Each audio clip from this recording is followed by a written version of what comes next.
I met him at a friend's party. He was witty, attentive, spoke eloquently, and seemed genuinely respectful.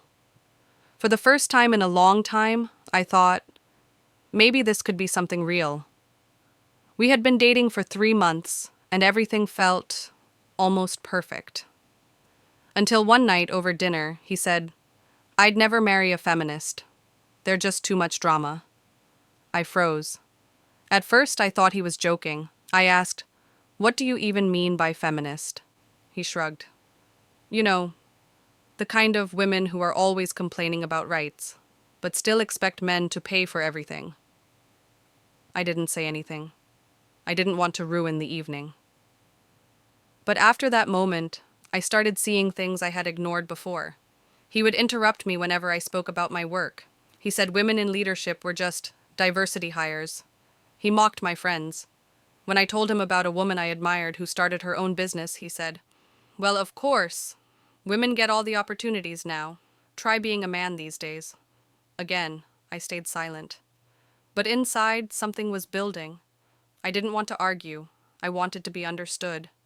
A few weeks later, after yet another jab about how feminism is ruining everything, I snapped, calmly but firmly. "What you're saying isn't just an opinion, it's misogyny, disguised as logic, wrapped in condescension." He stared at me, completely quiet, for a few long seconds, then said, "You too? You've become one of them. You used to be sweet, feminine." "No," I said. "I used to be quiet. Now I speak."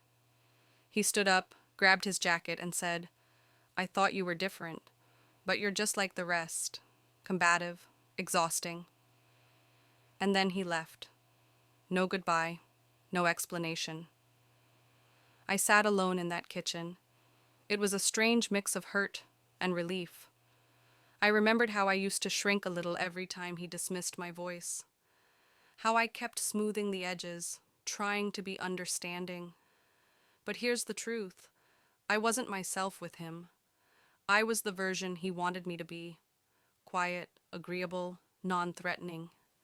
He didn't walk away from a feminist. He walked away from a woman who stopped being afraid to speak. And that's power. I don't silence myself to be likable anymore. I'm not afraid of being too much, because someone who truly values you will listen, even when they don't agree. If love disappears the moment you speak your truth, it was never love. It was control. So let him go find someone quiet. As for me, I'll find someone who sees my fire and doesn't flinch.